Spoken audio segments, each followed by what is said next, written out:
Merci beaucoup. Dans l'actualité des sciences ce matin avec Laurence Beauvilla, on va s'intéresser au bois. 28% du territoire en métropole est couvert de forêts. Et rien qu'en France métropolitaine, il existe 140 espèces différentes. Et Laurence s'est rendue au laboratoire de mécanique et de génie civil de Montpellier, qui travaille à l'élaboration d'un catalogue, figurez-vous. Vous allez pouvoir le feuilleter, qui répertorie les qualités des différentes essences de bois. Et ça ouvre la possibilité d'utiliser toutes sortes de bois dans des domaines très variés que l'on n'imaginait pas. Bonjour.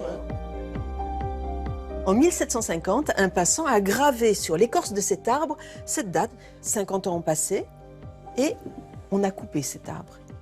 Et là, la surprise, cette date reste gravée au cœur de l'arbre. C'est la mémoire du bois.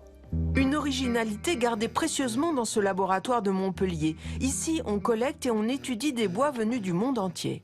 Ici, on est dans une xylothèque, c'est-à-dire une bibliothèque de bois. C'est une des plus belles xylothèques du monde. Elle comprend 8000 espèces. 8000 espèces, il y en a à peu près 50 000 dans le monde. Il y a à peu près 90% de tropicaux et 10% de tempérés. Là, on tombe sur le balsa. C'est le bois le plus léger de la collection. Il est 5 fois plus léger que le chêne. C'est un bon bois pour faire des maquettes. Aujourd'hui, on l'utilise même d'ailleurs en container de déchets nucléaires parce que c'est un peu l'équivalent d'un polystyrène, mais avec des meilleures propriétés que le polystyrène. Donc là, on a un exemple de la variabilité des couleurs qu'on va rencontrer sur le bois. On peut la mesurer avec des appareils classiques, des spectrocolorimètres. Ça peut servir du point de vue simplement esthétique à apparier des bois quand on va faire un meuble, etc. Comme la couleur est due à des molécules qui sont présentes dans le bois et qui expliquent en même temps sa résistance aux champignons, mesurer la couleur, c'est une façon indirecte de mesurer la résistance aux champignons. Le tonnelier va faire son choix de la meilleure pièce de tonneau, le meilleur chêne possible, à partir d'outils de ce genre-là, qui va indirectement tester les molécules présentes qui vont interagir avec le vin après.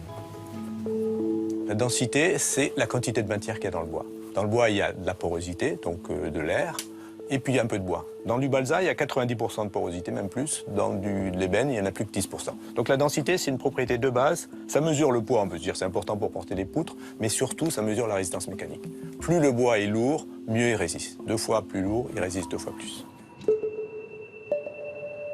Tous les bois ne sont pas égaux devant les termites et les champignons. Ici, on les expose et on mesure les résistances. La deuxième propriété qu'on va mesurer, c'est le retrait. Ce qui fait qu'un bois gonfle par les changements d'humidité ou se rétracte. On sait que ça, c'est un handicap du bois pour les fenêtres, pour les parquets, etc. Donc c'est une propriété importante. On va avoir des bois à très faible retrait, de l'ordre de 5%. Le chêne va avoir jusqu'à 15%. Et on a quelques bois qui sont très denses, c'est le cas de l'IP. Et là, c'est ce que j'appelle moi la Rolls du parquet en extérieur, puisqu'il ne bouge pas, il est très dur et il résiste aux champignons et aux termites. Quand on fait des instruments de musique, c'est important de savoir comment il va se comporter le bois du point de vue acoustique. Le premier xylophone, c'est simplement les épaisseurs qui changent, vous avez le son qui change. Dans celui-là, ce sont les pièces de bois qui changent, la nature des bois, le son change. Là, vous avez des bois qui sont de nature différente et qui pourtant ont tous le même son.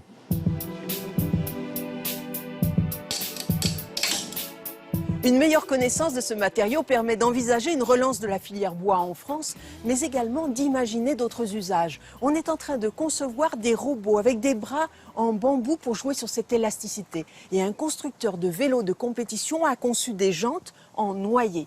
Et prochainement à Bordeaux va s'élever un immeuble de 50 mètres de haut, tout en bois.